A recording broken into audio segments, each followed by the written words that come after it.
बाळूराज आहे. बोला बाबासाहेब. आज तुम्हाला दरबारमध्ये का बोलवलं? का कशासाठी? आता तुम्ही लहान नाही, आता उपोर झालात. हे राजगादी हे सगळं तुमच्या ताब्यात घ्या, कारण तुमचं लहानपणी लग्न केलं आम्ही पाळण्यात असताना. कारण त्या राजाच्या वचनात आम्ही गुंतलो होतो, म्हणून आम्ही लहानपणीच लग्न केलं. आता तुमची पत्नी उपोर झाली असेल, तिला आणा. हे राजकारभार तुमच्या ताब्यात घ्या आणि आम्हाला सुखाने म्हणजे कुठेतरी तीर्थयात्रेला जाऊ द्या. वा बाबासाहेब.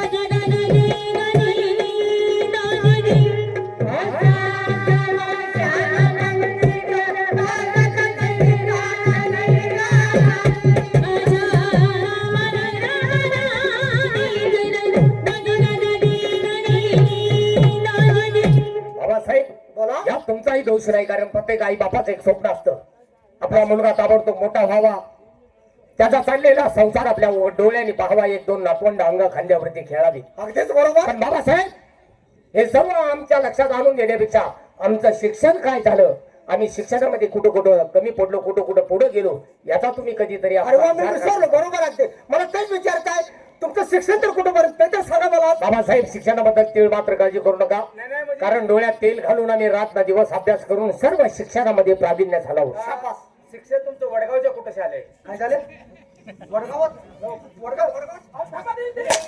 शिक्षण आहे काय तिथं? कुठवर आले म्हटलंय तुम्ही? कुठवर आले म्हणजे शिकलाय, कुठवर पूर्ण झाले शिकला म्हणजे? अरे त्यांचं एक शिक्षण आहे का? याला माहित आहे, राज्य दरबारात शिकणारी मुलं आहेत. बरोबर बोललात. धनुर्विद्या, शस्त्रविद्या, अरे वा, त्याचे घोडी फळवणे, साहेब बोला येत नाही. घोडी पळवणे, हा गुढी पळवणे, पळवणे आणि ती दुसरी झाल्या का? काय रे? पूर्ण झाल्या का? अरे कोणती रे? ते पाण्यामध्ये पाडणे, काय पाण्यात पोहणे आणि ती धरून सारी एका पळून झाली. काय करायचं? अरे धनुर्धारी. हा तेच की, हा धरून ह्याला विद्या म्हणायचं. बोलता येत नाही तर बोलू नका ना. त्यांच्या शिक्षण चालू. बाबासाहेब, आमचं सर्व शिक्षण पूर्ण झालंय आणि तुम्ही डोक्या म्हणजे आमच्या लग्नाचा विषय टाकलात. त्याचंही तुम्हाला उत्तर देतोय. हे ऐकून सुद्धा मला आनंद झाला, पण मी सांगतो ते ऐकताय ना? बाबासाहेब, सासर वाटला जावा आणि तुमचे धर्मपत्नी आणा आणि हे राज्य तुमच्या ताब्यात द्या, म्हणजे आम्हाला कसा आनंद वाटेल. बाबासाहेब, तुमचंही योग्य आहे, पण माझा एक ठाम विचार आहे. तो कसला?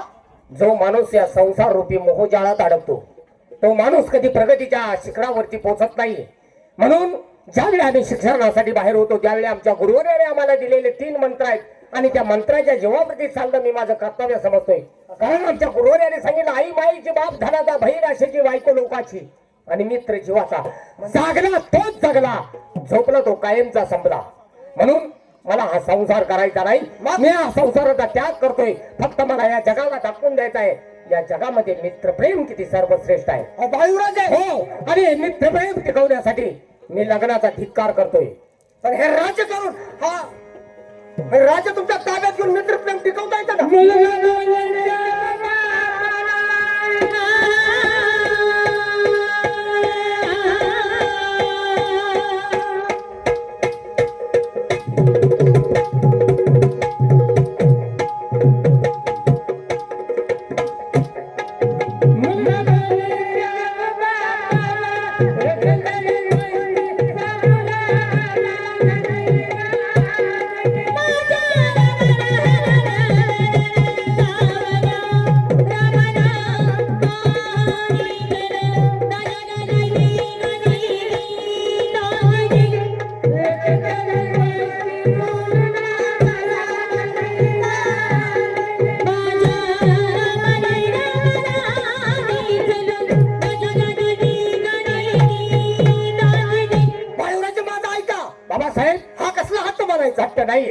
ही जो तुम्ही जोडलेली नाती सर्व स्वार्थापोटी तयार झालेली नाती आहेत.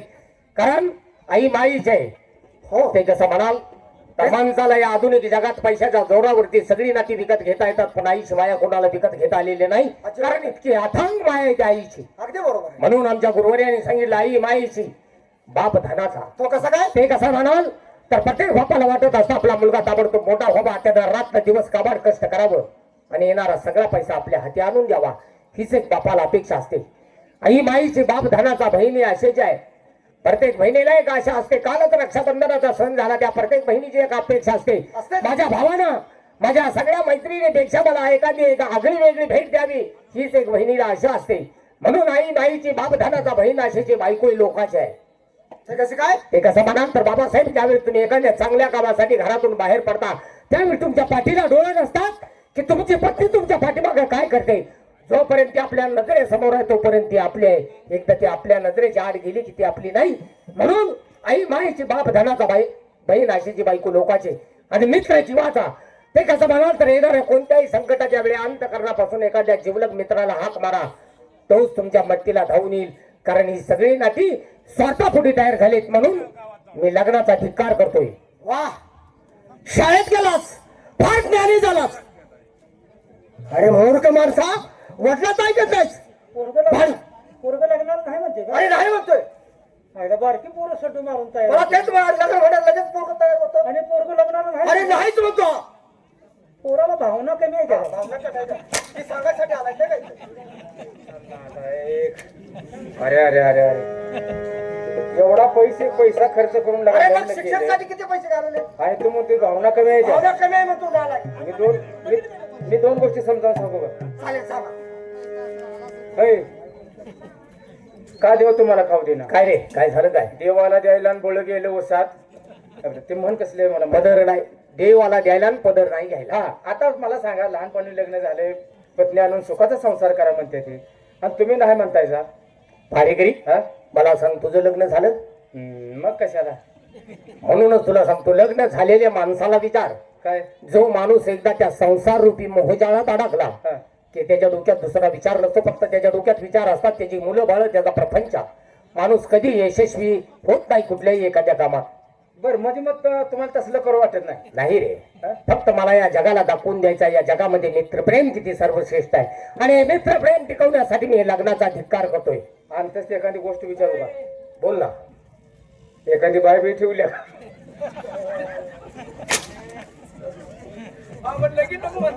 हराम खोरा या काय विचारायच्या गोष्टी आहेत का? मग तुम्ही लगीन का नको म्हणताय? मला फक्त मित्रप्रेम टिकवायचं आहे. बाचा ऐकत नाही नाही. म्हणजे काय थांबा जरा, मी समजावून सांगतो. बाळूराजे म्हणजे तुम्ही हट्टे आहात, म्हणजे शब्दाला तुम्ही मागे हटणार नाही. नाही. म्हणजे मी सांगतोय ना, तुमची कबूल नाही. बाबासाहेब, या राज्यातून मला हातबारची जर शिक्षा दिली तर ती मी आनंदाने भोगण्यासाठी तयार मग आहे. शेवट सांगतोय, सांगा बाबासाहेब, तुमची पत्नी आणता का नाही सांगा मला एकच. ज्या ठिकाणी माझ्या शरीराचा ज्या शरीरातून प्राण जरी गमावून घेतला तर माझ्या मुखातून गेलेला शब्द मी परत घेणार नाही. बाबासाहेब, या ठिकाणी माझ्या रक्ताचा पाठ आणि मासाचा चिकन वाहिला तरी चालेल. म्हणजे एवढी पुढची तयारी? हो. हीच नालायक माणसं.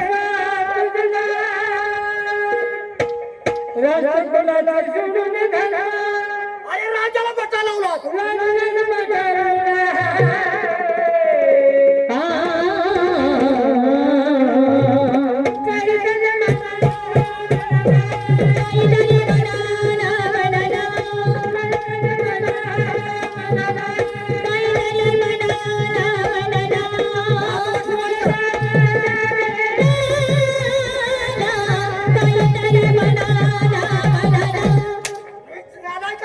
तुला तोंड मला पाहायचं नाही. इथंच तुझा खरंच शिरछेद केला असता, पण नाही. हे पातक मला नको आहे. हे त्याची कपडे काढा रे नालायक. वा बाबासाहेब, एका शिल्लकच्या कारणासाठी आज पुढच्या मुलावरती हंटरचे फटके दिले. कुणाचा बाबा? कोण बाबा? मी तुझा कोण नाही, तू माझा कोण नाही. ज्या मुलाला तळहाताच्या फोडाप्रमाणे सांभाळलं, आईची माया दिली, बापाचं कर्तव्य निभावलं, आज त्याच मुलाच्या अंगावरती हंटरचे फटके मारलेत.